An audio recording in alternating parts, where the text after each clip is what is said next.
అంటే కళ్ళు మూసుకుంటే మీకు ఉన్న దేవుళ్ళు మీకు అందరికీ ఉన్నారు. కానీ మీరు ముఖ్యంగా మిమ్మల్ని అడిగితే ఏ కుర్రోడిని అడిగినా నా దైవం మా జగన్మోహన్ రెడ్డి గారు అంటాడు. ఎవరిని అడిగినా అదే మాట చెప్తాడు. రేపు నీ దేవుడు అని నువ్వు నమ్మి విశ్వసించి ఆయన పార్టీలో పనిచేస్తున్నటువంటి ఒక క్రియాశీలక కార్యకర్తగా జరుగుతున్నటువంటి పరిణామాలకి తదనుగుణంగా మీరు మారి కొంతమందిని మార్చి ఈ పార్టీని మనం గెలిపించుకోవాలన్నటువంటి కసి మీకు రావాలి, పట్టుదల మీకు రావాలి. ఆ పార్టీ వేళ దొంగల పార్టీ ఉంది. విధ్వంసకరమైనటువంటి శక్తులు రెండు, విధ్వంసం, డిస్ట్రక్షన్ మైండ్. ఇది ఈ ప్రజాస్వామ్యానికి ప్రమాదం. ఇది మనలాంటి పేద వర్గాలకి ఇది చాలా అవమానకరమైనటువంటి పాలన ఈనాడు ఈ దేశంలో, ఈ రాష్ట్రంలో ఉంది. అది వాడు చేస్తూ ఉంటుంటే ఇక్కడ విధ్వంసం డిస్ట్రాక్షన్ మైండ్తో ఈ రాష్ట్రాన్ని ఏమైనా చేసేద్దాం, తగలబెట్టాలంటే తగలబెట్టేద్దాం, నాశనం చేయాలంటే నాశనం చేసేద్దాం. లేకపోతే నిన్న కాకపోయినా సినిమా ఫెయిల్ అవుతే సినిమా ఆడటం లేదు సరిగ్గా అన్న వాళ్ళు అందరినీ మీరు చితకపాదేయండి అన్నాడంటే ఇది విధ్వంస పాలన కాదా అమ్మా? చెప్పండి మీరు. ఇది విధ్వంసకరమైనటువంటి డిస్ట్రాక్షన్ మైండ్తో ఉన్నటువంటి పాలన. ఇది ఇలాంటి పాలనను మనం ఎంతకాలం భరించాలి? ఎందుకు భరించాలి? గత 13 నెలల నుంచి నేను ఇదే చెప్తూ ఉన్నాను మన వాళ్ళందరికీ. రావాలి, మనలో మార్పు రావాలి, ప్రజల్లో మార్పు తీసుకురావాలి, నీలో మార్పు రావాలి, నీ వ్యక్తిగతమైనటువంటి నీ రాజకీయ జీవితంలో నీకు మార్పు రావాలి. నీలో ఒక నిజాయితీ, నీలో నీ నాయకత్వ లక్షణాల ద్వారా ప్రజల్లో కూడా మార్పు రావాలి. మంచి వాళ్ళు కష్టపడుతున్నారు, వీళ్ళకి మనం చేయూతనివ్వాలి. పూర్వకాలంలో ఒక సామెత ఉంది, వింటే భారతం వినాలి, తింటే గారెలు తినాలి. తింటే ఇప్పుడు మా భాస్రామ్ గారికి నవ్వుకుంటుంది. పూర్వకాలంలో మా చిన్నదనంలో అనేవారు, వింటే భారతం, అక్కడ హరికథ చెప్తున్నాడు వెళ్ళినండి రా అనేవారు పూర్వకాలంలో. తింటే గారెలు తినాలి, అమ్మ ఉండాలి చక్కటి గారెలు. అలాగే ఈవేళ మన రాజోలు నియోజకవర్గంలో మనమే చెప్పుకుందాం, ఉంటే వైఎస్ఆర్సీపీలో ఉందాం, ఉండాలి, ఉండి తీరాలి. మానవుడు అన్నటువంటి వాడు, ఆ మానవ విలువల్ని కాపాడుకోవాలనుకున్నటువంటి వాడు, మానవీయతకు తెలిసినటువంటి వాడు ప్రతి ఒక్కడు కూడా వైఎస్ఆర్సీపీ పార్టీలో ఉండాలి. దానికోసం మీరు అందరూ కృషి చేయాలని ఈ సందర్భంగా మనం చేస్తాం. లేదా ఎందుకు ఈ నిరార్థం? ఎంతకాలం ఎలాగా? సూర్యారావు మాస్టర్ గారు ఎంతకాలం ఎలాగా? వెళ్ళి ఇచ్చినటువంటి బాండ్ పత్రం మీకు కూడా ఇచ్చుంటారు, మీ ఇంట్లో ఉంటాయి, మీరు ఎక్కడో పడేసి ఉంటారు. లేదా మీకు ఎవరో మీరందరూ వైఎస్ఆర్సీపీకే ఓటేస్తారు, ఇలా ఇచ్చిన ఒకటి ఇవ్వకపోయినా ఒకటి అని చెప్పేసి మీకు ఇవ్వకపోవచ్చు. ఇచ్చుంటే మీరు దాసి ఉంటే అది కూడా పెట్టండి. రేపు నేను 3వ తారీఖు నుంచి మీ అందరి దగ్గరికి వస్తాను, నేను నా టీం అంతా వస్తాం, మళ్ళీ అవన్నీ చూస్తాం. అదొక కొత్త రకమైనటువంటి ఉద్యమాన్ని ఆ రోజు నుంచి మనం మొదలు పెడదాం.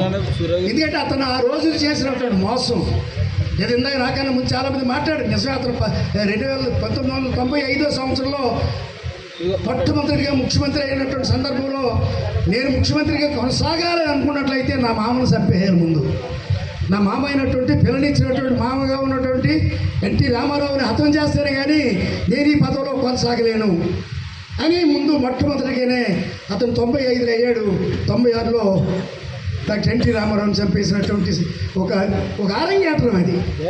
ఈ విధంగా నేటి వరకు 14 సంవత్సరాలు ముఖ్యమంత్రి చేశానన్నటువంటి ఆ పెద్ద మనిషి 45 సంవత్సరాలు ఇండస్ట్రీ ఉందని చెప్పుకుంటున్నటువంటి ఈ నాయకుడు ఎక్కడ ఏ ప్రాజెక్ట్ కట్టావు? నేను చెప్పాను ఇక్కడ సెక్రటరీపల్లి రేవు దగ్గర నుంచి రావులపాలెం వరకు, అదేవిధంగా సెక్రటరీపల్లి రేవు దగ్గర నుంచి మన రాజోల్లో డైవర్ట్ అవుతుంది, ఎక్కడ మామిడి కుదురు మీదుగా ఇలాగ అమలాపురం వరకు వెళ్తాం. ఈ రోడ్లు అన్నీ జగన్మోహన్ రెడ్డి గారు మీరు వేసుకున్నాయే, మన ప్రభుత్వం వేసిందే. ఇలాంటి గొప్ప పాలన అందించినటువంటి నాయకుడు ఆ అభివృద్ధిని మనం కరెక్ట్గా ప్రొజెక్ట్ చేయలేకపోయాం, చెప్పలేకపోయాం. ఈవేళ మనం చెప్పుకునే అవకాశం మళ్ళీ మన జగన్మోహన్ రెడ్డి గారు మనకి ఇచ్చాడు. రేపు నేను వచ్చినప్పుడు మీ గ్రామాలకు వచ్చినప్పుడు దయచేసి మీరు అందరూ జగన్మోహన్ రెడ్డి గారి పేరుతో వస్తున్నటువంటి మాకు మీరు స్వాగతం పలకండి. ఏమేం జరిగింది, ఎక్కడొచ్చింది? 1,04,000 కోట్ల రూపాయలు ఒక సంవత్సరంలో మీకు ఇస్తారని వాగ్దానం చేసినటువంటి ఆ పెద్ద మనిషి ₹1 ఒకే ఒక్కటి ఇచ్చాడంతే. 3,000 రూపాయలు ఇస్తున్నటువంటి జగన్మోహన్ రెడ్డి గారు ఇస్తున్నటువంటి ఆ పెన్షన్ని 1,000 జోడించి 4,000 ఇస్తున్నది ఒక్కటి తప్ప ఎక్కడ ఏమీ లేవన్నటువంటి మాట ఈ సందర్భంగా మనం చేస్తూ, మరి పెద్దలు ఉండగా నేను ఎక్కువ చెప్పి మాట్లాడటం. మరి జగన్మోహన్ రెడ్డి గారి కోసం ఏదైతే అన్ని చేసి ఓడిపోయిన నాయకుడు జగన్మోహన్ రెడ్డి గారు. చాలా మంది ఏ పని చేయకుండా ఓడిపోయిన నాయకులు చాలా మందిని చూస్తాం. కానీ ఆంధ్ర రాష్ట్రంలో అందరికీ అన్ని ఇచ్చి ఓడిపోయిన నాయకుడు ఎవరైనా ఉన్నారంటే అది ఈ రాష్ట్రంలో జగన్మోహన్ రెడ్డి గారు అని చెప్పి సందర్భంగా మనం చేస్తూ ఉన్నాం. అందుచేతే ప్రతి మనిషిలో ఒక లక్షణం ఉంటుంది, అదేంటంటే పశ్చాత్తాపం.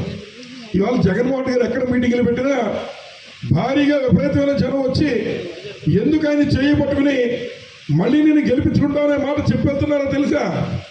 మనందరం మనుషులుగా ఉన్నాం కనుక మొన్న జరిగినటువంటి ఎన్నికలో మేము తప్పు చేసాం, అన్యాయం చేసాం, మళ్ళీసారి అన్ని కులాలు మతాల పార్టీలు అన్ని పక్కన పెట్టి వైఎస్ఆర్ జెండా మళ్ళీ నిలబెట్టుకుంటాననేటువంటి కృతజ్ఞతతో ఇవాళ జనం వస్తున్నారు. అర్థం ఒక చంద్రబాబు నాయుడు గారు చెప్తున్నాడు, అబ్బాయి అప్పుడేం తనోడేందుకు ఇంకా 4 సంవత్సరాలు ఎలక్షన్ ఉంది అంటున్నాడు.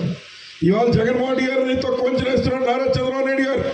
డాక్టర్ బిఆర్ అంబేద్కర్ కోనసీమ జిల్లాలో మళ్ళీ వైఎస్ఆర్ కాంగ్రెస్ పార్టీ శ్రేణులన్నీ కూడా యాక్టివ్ అయి ముందు కదులుతున్నాయని చెప్పి సందర్భంగా తెలియజేస్తూ ఉన్నారు. కాబట్టి సోదరులారా, మరి మనందరికీ తెలుసు, గంట మోగాలంటే అది అంబేద్కర్ కోనసీమలో మోగితేనే ఆ పార్టీ అధికారంలోకి వస్తుంది. అలాగే మరి ఏదైతే మళ్ళీ ఇక్కడ మనం 7 సీట్లు కొడితేనే మనం అధికారంలోకి వస్తాం. కాబట్టి సెంటిమెంట్ జిల్లా మంది.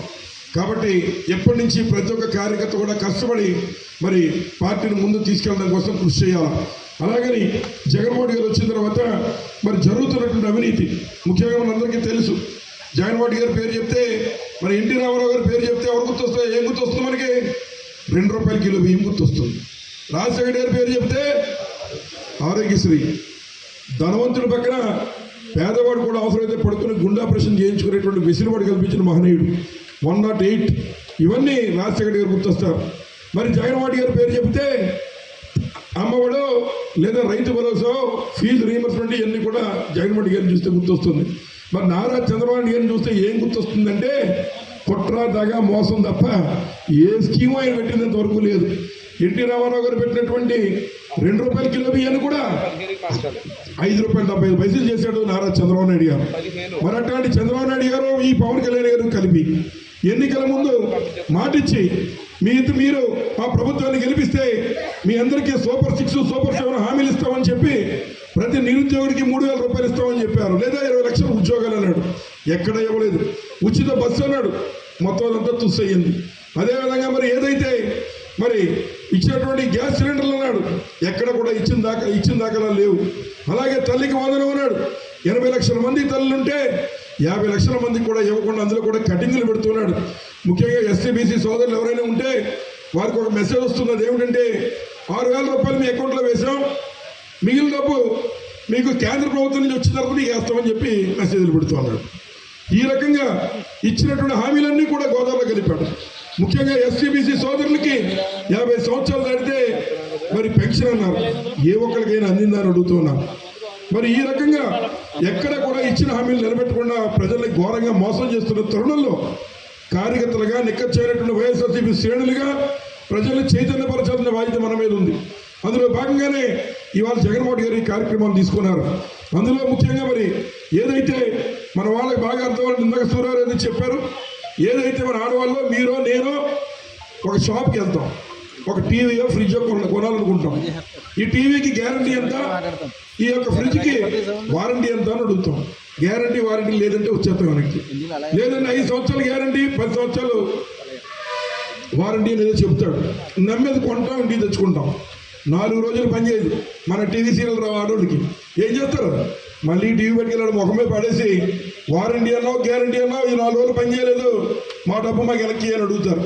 లేదా దాన్ని రిపేర్ చేసి మళ్ళీ అప్పచెప్పని చెప్పి గట్టిగా అడుగుతారు.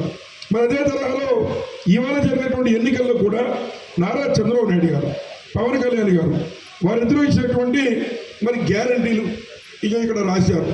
ఏమి రాశారు అనేటువంటి చూస్తే ఇందాక పెద్దలు చెప్పినటువంటి ఒకసారి మీకు కూడా మరి చదివి వినిపిస్తారు. ఏమిటంటే మరి చంద్రబాబు నాయుడు గారు, పవన్ కళ్యాణ్ అనే మేము మన రాష్ట్ర ప్రజలకి ఏదైతే మా సమిష్టి నాయకత్వంపై ఉంచిన నమ్మకాన్ని నిలబెట్టుకుంటామని త్రికరణ శుద్ధితో ప్రమాణం చేస్తున్నాము.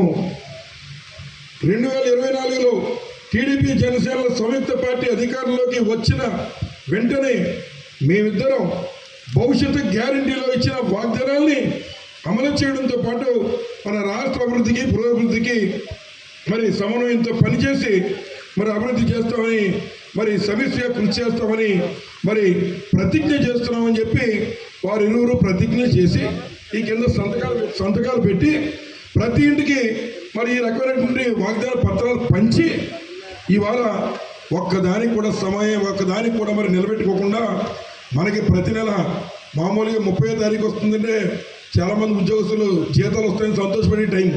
కానీ ఇవాళ 30వ తారీఖు వస్తుందంటే కరెంటు బిల్లు ఎప్పుడు పట్టుకొచ్చి ఇచ్చేస్తాడో, ఎంత వచ్చేస్తుందో ఈ నెలాఖరికి అనేటువంటి బాధ ఇవాళ ప్రతి ఒక్కరికి కలుగుతుందని చెప్పి సందర్భంగా మనం చేస్తూ ఉన్నాం.